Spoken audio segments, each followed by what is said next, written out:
That is just wild.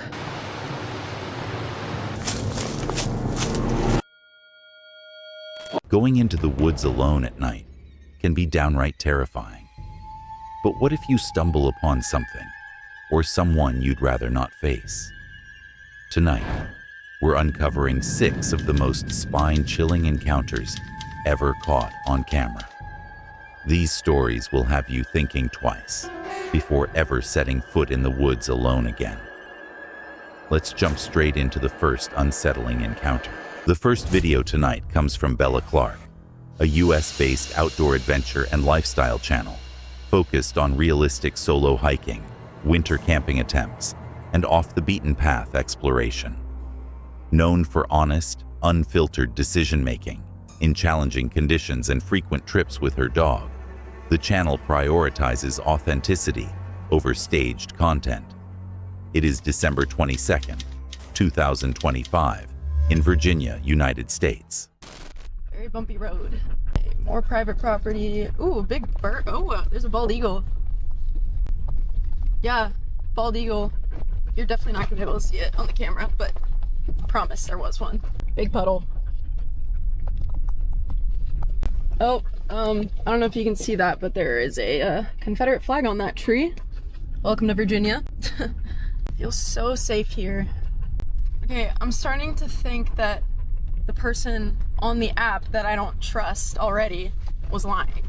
I've not seen a single campsite. Really pretty road though. It's really, really beautiful out here. So, you know, there's that. But look for the silver lining. Okay, another freaking crossing, and this one's like frozen over kind of. I'm gonna have to do all of this again when I turn around, by the way. Okay, I guess I'm sending it. Oh god.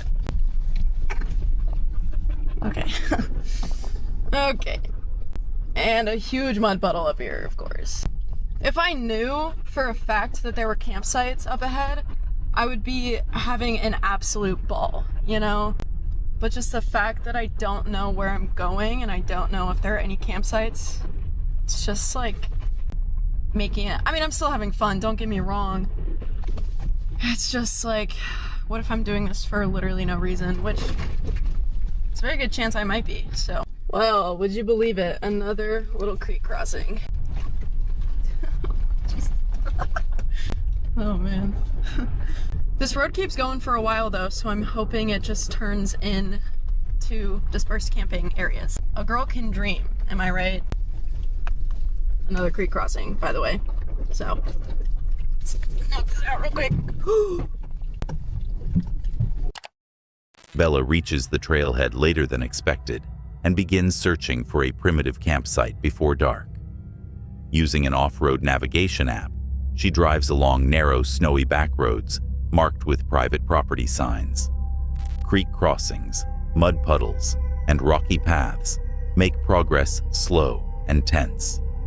Each crossing raises uncertainty about vehicle safety and the availability of a campsite, building suspense in the final moments before the first major obstacle.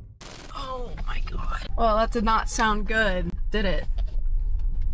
There's a really big rock in the stream that I did not see. And I just rocked my shit. You okay down there? Well, I don't see anything leaking or dangling. Okay. I'm getting a little frustrated, I'm not gonna lie. That was not fun. Okay, I think this is my sign to turn around. Bella attempts a creek crossing when her car strikes a large hidden rock, scraping the underside. The impact is sudden and loud. She stops to inspect for damage and is relieved to find nothing leaking or hanging. The incident highlights how quickly winter conditions and unfamiliar terrain can become risky, marking the first real spike in tension. So, that was quite humbling, I'm not gonna lie. Okay guys, change of plans. No camping tonight, unfortunately. I just can't find anywhere. Again, if anybody knows any primitive campsites, even just in Virginia, like, please let me know, because I don't know why these aren't more accessible. Maybe I'm just stupid and like can't find the right websites, but I've been on different. After repeated unsuccessful attempts to locate a campsite, Bella realizes none are accessible. As daylight fades, frustration gives way to caution. She decides to abandon the camping plan, acknowledging that continuing would be unsafe. Come on, I got you. Good job. Good job. Good job. Man, that sun's starting to go down, and it is getting cold. Wow, it's so pretty though.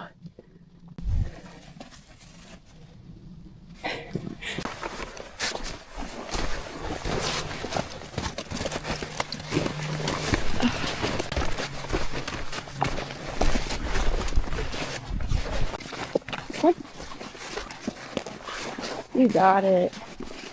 Oh, good job.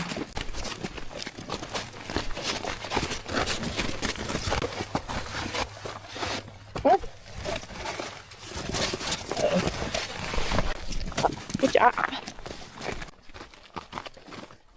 Okay, this was the first part. I had to carry her up, but I think she's a little more confident going down, which is a little scary because, you know, she could easily just fall right down there, and that wouldn't be good.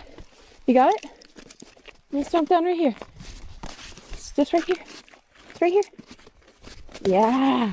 Wow, good job. Oh, look at you. Look at you. Wow. The hike becomes the primary challenge. Bella tackles steep, rocky sections of trail, carrying her small dog, Brixie, over difficult stretches. Snow, ice, and loose rocks create constant slip hazards. The physical effort and careful foot placement sustain tension as she climbs toward higher elevation. Quiet. It's getting dark. It's a little spooky. Better get back to the car. She sees deer. Come on, let's go. We have about 1.7 miles left. And Brixie's booty, the Velcro keeps getting a bunch of ice and snow packed down on it. And it's just not holding, and they keep, that one specifically just keep falling off. But I'm just gonna leave it for now, because we're almost back at the car.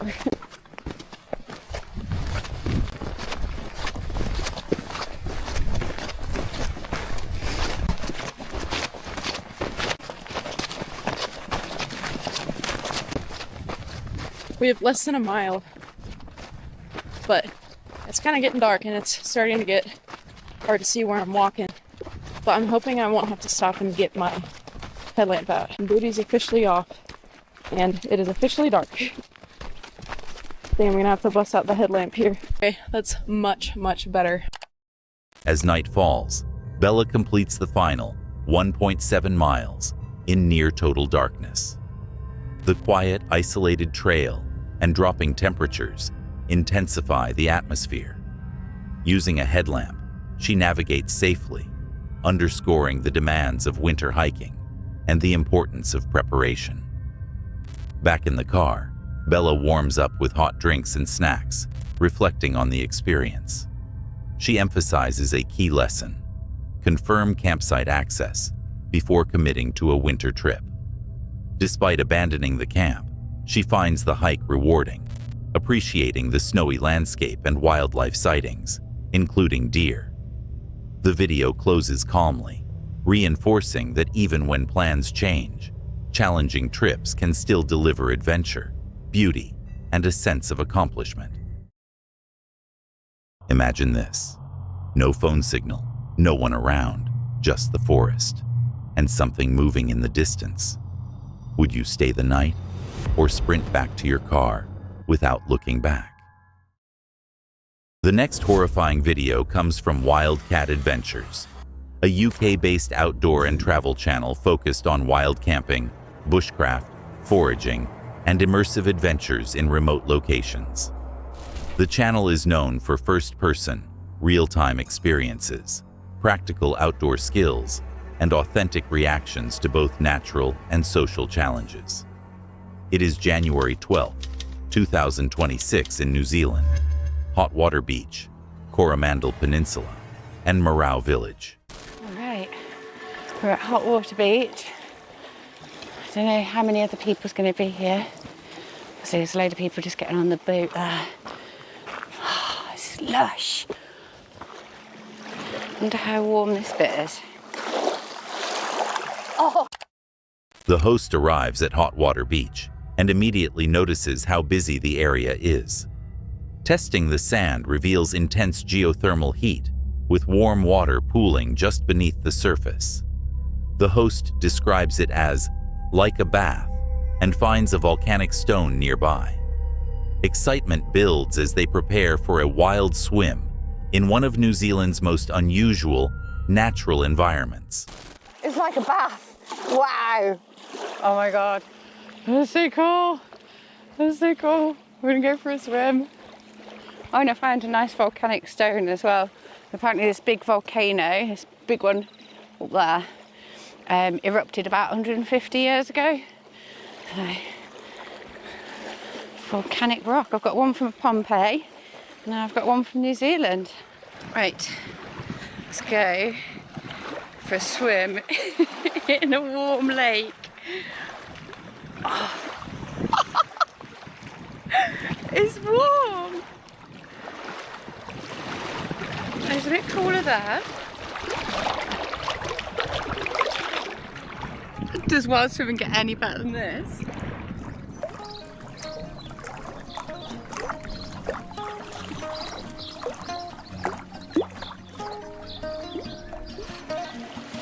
That was the best wild swim I've ever had, maybe ever will have in my life. That was incredible. Fully immersed in the naturally heated pools, steam rises around the host as waves roll in nearby. The contrast between cool ocean air and hot geothermal water creates a surreal, almost unreal atmosphere.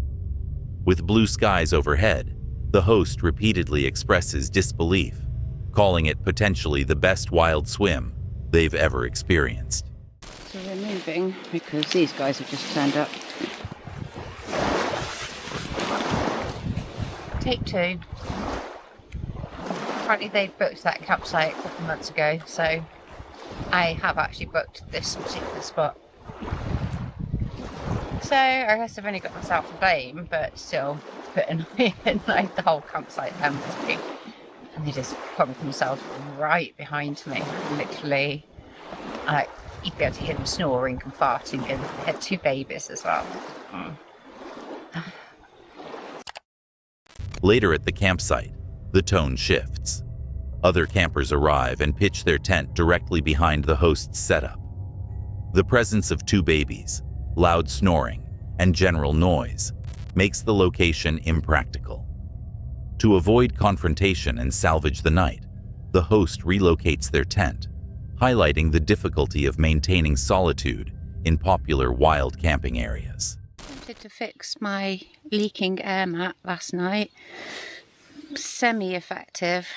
I had to blow it up a couple of times in the night, which is not the best night's sleep. I'll show you what I've done.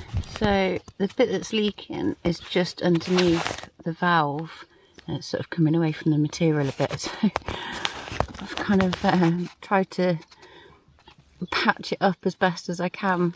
Clearly quite badly. It's not sticking very well. During the night, another issue emerges. A slow leak beneath the air mat valve forces repeated reinflation. As the host lies awake, they reflect on the warmth of the ground and the proximity to active geothermal zones. While nothing dangerous occurs, the awareness of sleeping atop volcanic terrain adds a subtle layer of unease. The video balances awe and discomfort. A world-class geothermal swim contrasts with disrupted camping and equipment problems. Despite mild social tension and a restless night, the host frames the experience as unforgettable, emphasizing both the beauty and unpredictability of wild travel. Where even paradise can come with unexpected complications. The next chilling video comes from Roaming in Raymond Motorhome Adventures, a UK-based solo van life travel channel, documenting real, unscripted experiences of motorhome living around Britain. The channel focuses on everyday challenges such as weather, isolation, mechanical issues, and independence on the road, presented in a grounded, honest style.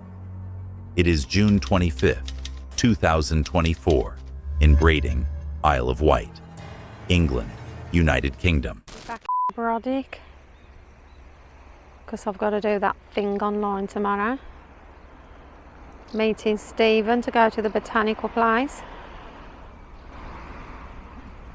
Even though it's meant to be raining tomorrow and it is already getting misty. Gorgeous view that though, innit? So, don't know what to do now. It's a bit of a pain in the backside.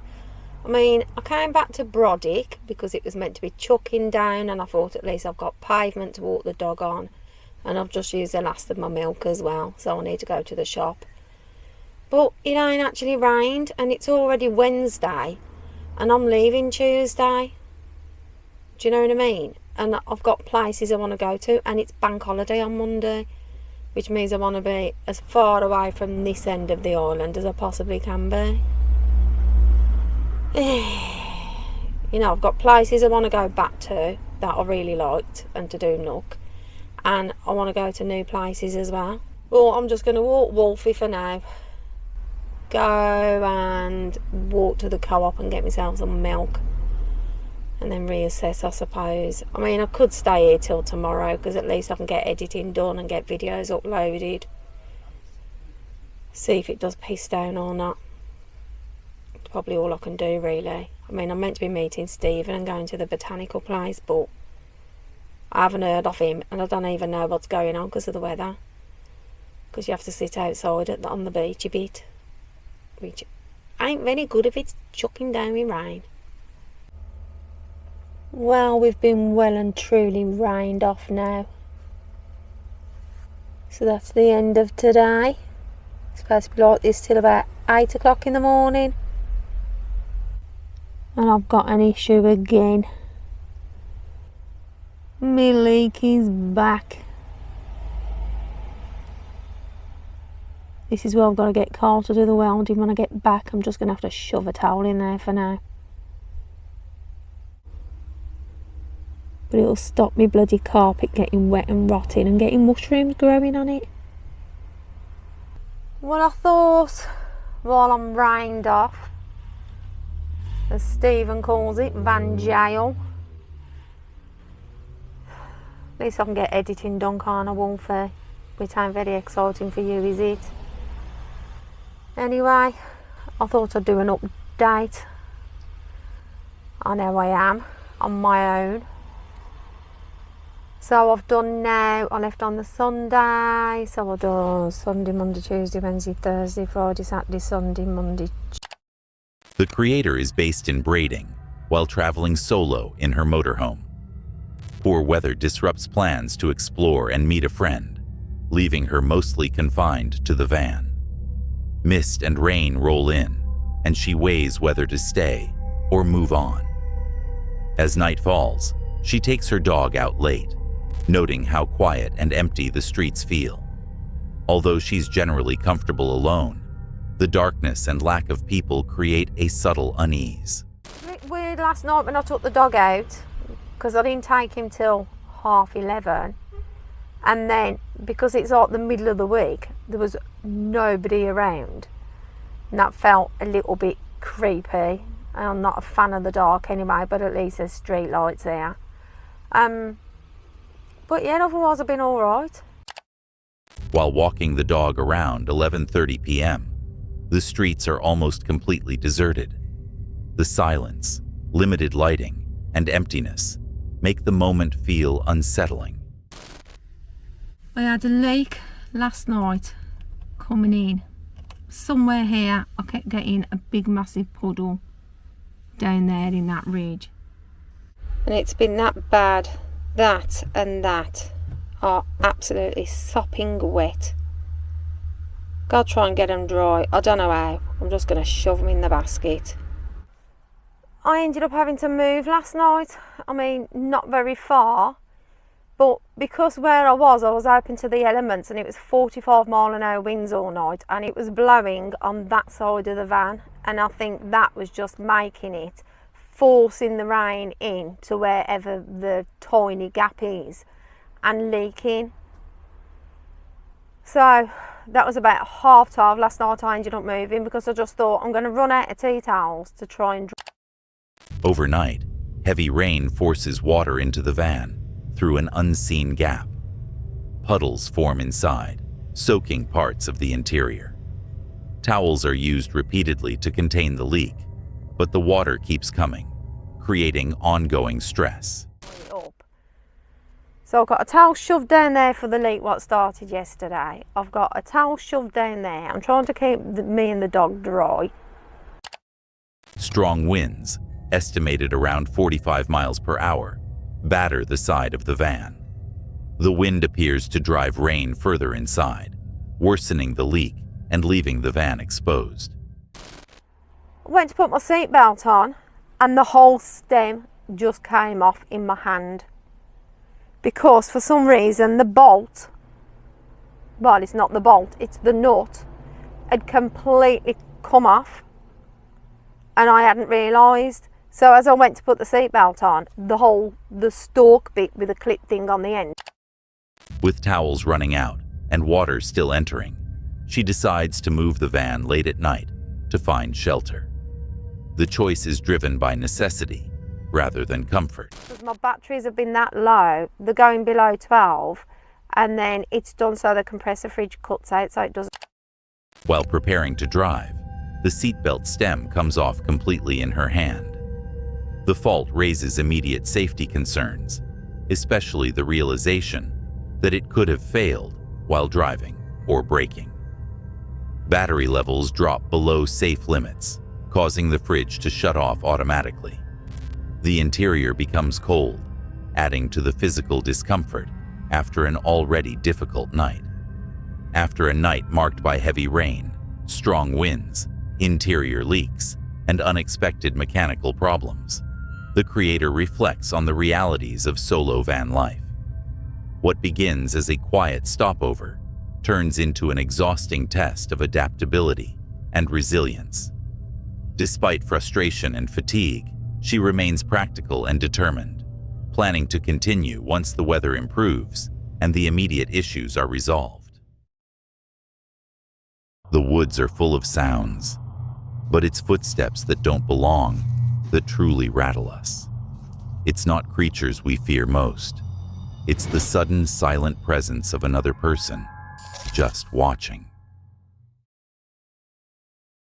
The next shocking video of the night comes from Jody and Joe, a UK-based van life and travel channel, documenting extended journeys across the UK and Europe in a self-built camper van. It is March 20th, 2023, at a remote campsite in the Netherlands, Europe. Joe's apparently seen something that I have to see, so he's taking me and wants to film my reaction. I don't know if it's good or bad. Well, what is it? Is it something positive or negative? I don't know. How can you not know? It's either good or bad. I don't know if it's a sex thing or if it's a weird thing. Are you ready? As they prepare to settle in for the night, Joe tells Jody he has found something nearby and wants to film her reaction. He refuses to explain what it is, saying he doesn't know whether it's good or bad. The uncertainty immediately creates tension before they even reach the spot. What is that? Oh, that's a sex thing. Oh, oh that is disgusting. Joe asks Jody if she can see it. As her eyes adjust, she realizes an abandoned human-shaped object has been left exposed near the campsite. Her reaction is immediate shock and discomfort, and the mood shifts instantly. How do you feel sleeping here tonight? I'm gonna have nightmares. That is a fully... That's a doll. And someone's worn out the arm. I'm less concerned that there's a doll here and more concerned at how, like, brutalized it is. Looking closer, the object's condition becomes clear. Jody comments on how damaged and worn it appears, noting that it has clearly been mishandled. The discovery feels disturbing rather than humorous. Someone needs a therapist. Massively. Great about sleeping here tonight. There's clearly a sex offender around. That's scary. Jody explains that she's less unsettled by the object itself than by the fact that someone deliberately left it there. She openly questions who might have done so and expresses anxiety about sleeping at the campsite. So tonight we're staying at our second scariest campsite. This one is absolutely pitch black. It doesn't look like there's anyone for like a mile anywhere. It's gonna be... Later, Jody describes the location as one of their second scariest campsites.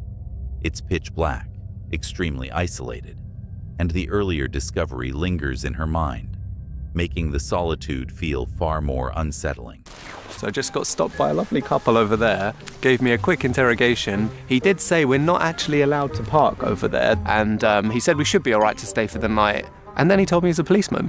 So the policeman said we can stay here. That evening, a local couple approach and question whether they're allowed to stay. One reveals he's a police officer, but reassures them that overnight parking is permitted. The officer brings fresh croissants, explaining he wasn't sure what toppings they'd like.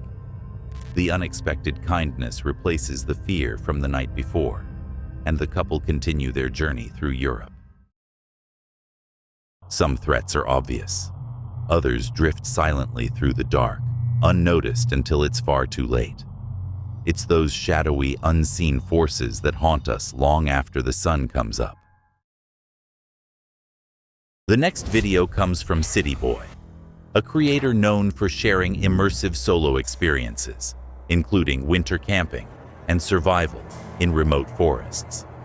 It is January 11, 2026, in Japan, at a remote forest campsite during winter.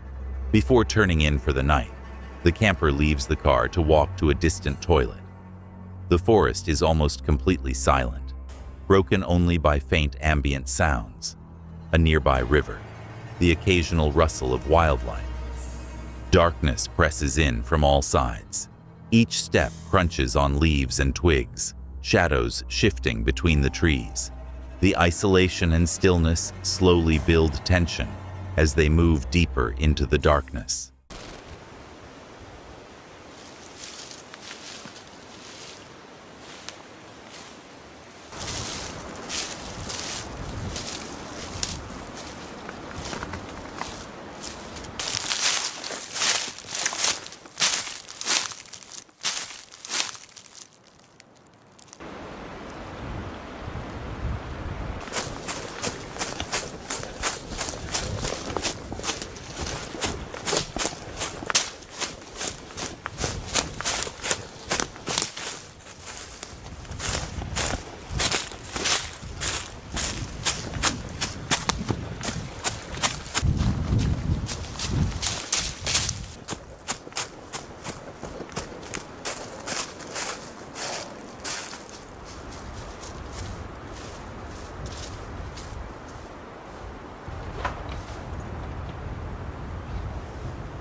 While walking, the camper begins to hear footsteps behind them.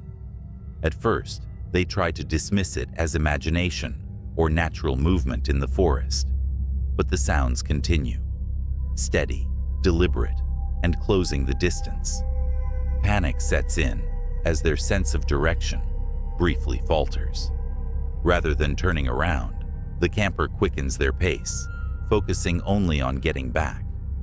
The footsteps persist until they finally reach the car, where the sounds stop. The moment becomes the peak of the night's tension. intensified by the darkness, isolation, and the feeling of being followed. Back inside the car, the camper takes time to calm down. They cook leftover chicken, settle briefly, and prepare to sleep, the vehicle now serving as a small pocket of safety in the cold forest. Through the night, the isolation remains palpable. By morning, temperatures have dropped to -9 degrees Celsius, 15.8 degrees Fahrenheit. The camper warms the car using the stove and makes rice porridge from leftovers. Before leaving, they carefully clean the campsite, taking the ashes from the bonfire home with them. The trip ends safely, but the experience leaves a clear impression, a reminder that even a short walk in a quiet forest can become deeply unsettling when you're completely alone at night. Before the next clip, if you're enjoying the video, please consider liking and subscribing to the channel. We're trying to hit 50,000 subscribers by the end of the year, and right now, 80% of viewers aren't subscribed. So if you're one of them, please consider hitting that subscribe button. It really means a lot. Your support helps us continue creating awesome, creepy videos. Now, let's get back to the video. The last video of the night comes from Hiking with Jenny, a YouTube channel focused on long-distance hiking, solo backpacking, and immersive trail experiences. Jenny documents her journeys with grounded narration, honest physical reflections, and realistic campsite routines, avoiding exaggeration in favor of authenticity. It is January 10th, 2026, hiking from Whitewater Falls to Tuxway Campsite on the Foothills Trail, North Carolina, USA. Watch out to you, and it's, you know, it's like pretty basic. They have like a bun, like a hamburger bun, and in between the bun halves, they had spread, it was like a butter or a cream cheese and your underwear, like folded up on the bun.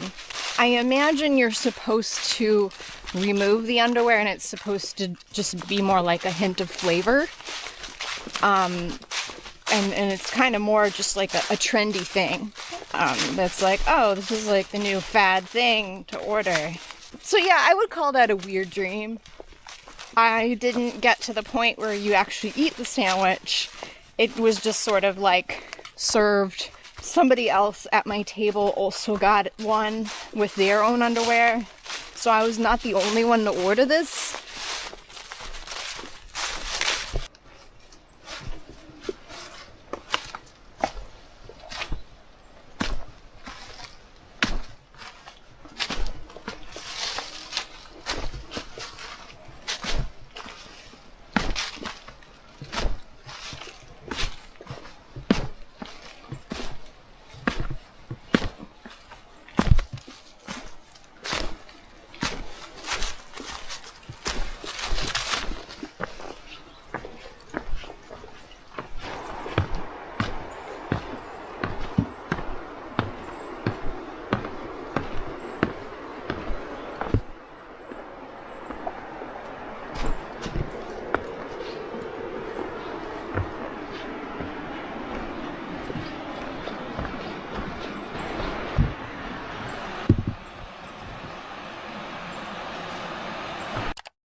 Jenny moves through a relatively gentle stretch of the Foothills Trail, weaving between shallow gullies and small ditches.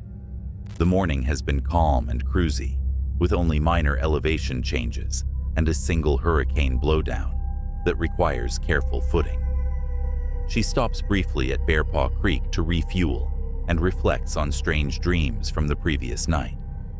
The trail is quiet, the temperature sits comfortably in the 50s, and her pace is steady, though slower than planned. As she looks ahead, the terrain begins to change subtly, signaling that the easy stretch is coming to an end. All right. Now we're talking. That is a honking staircase. Holy cow. Look at that.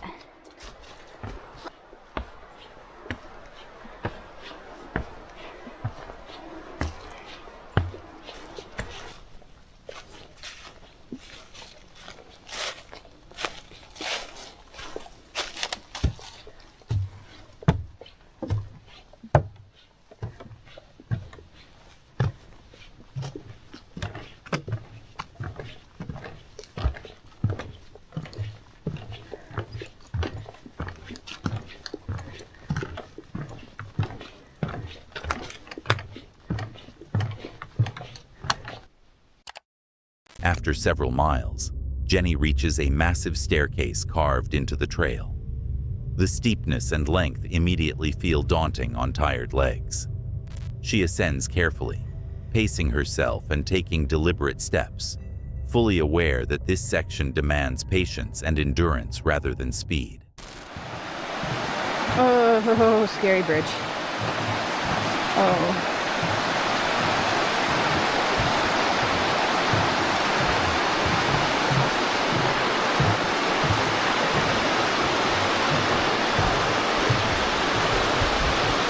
Oh, God.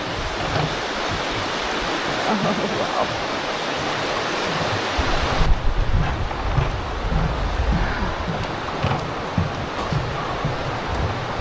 Why do they have to be bouncy? Later on, she crosses a narrow suspension bridge. The structure bounces under her weight, and the height below adds tension. She laughs nervously while moving slowly across, focused on balance and footing. To the tucks away campsite, and the first one was taken, but I was aiming for this one because I've heard it's got a nice view.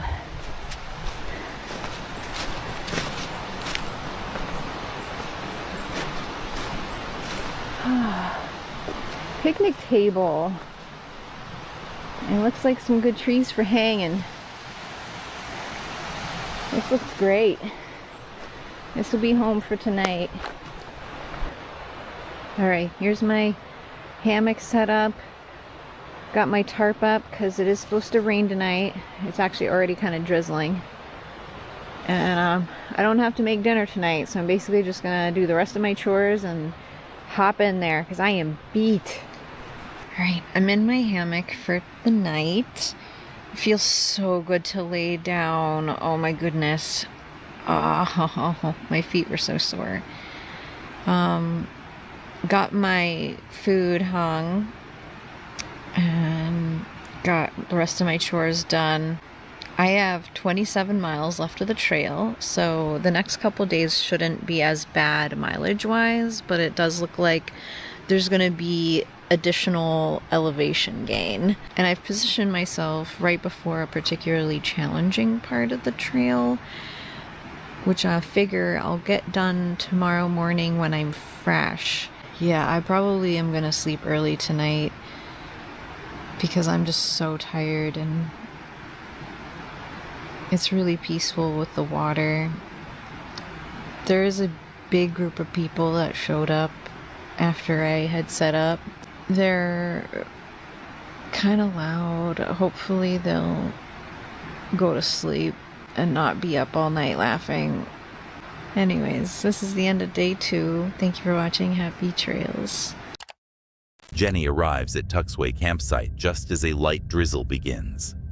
She sets up her hammock and tarp near the sound of running water. Her feet are sore and muscles fatigued, but the calm environment helps her unwind as she prepares for the night. The day's challenge comes not from danger, but from physical fatigue and demanding trail features. The staircase and suspension bridge stand out as moments that require focus and respect for the terrain. As evening settles in, Jenny reflects on the effort it took to reach camp, the miles still ahead, and the quiet, restorative nature of the foothills trail. The night closes on a calm note, earned through steady pacing, patience, and persistence. Thanks for watching. If you enjoyed these 6 spine-tingling encounters, be sure to like the video and subscribe for more chilling and terrifying videos. There's always another mystery waiting to be uncovered, and you won't want to miss what's next. Stay tuned, and we'll see you in the next video.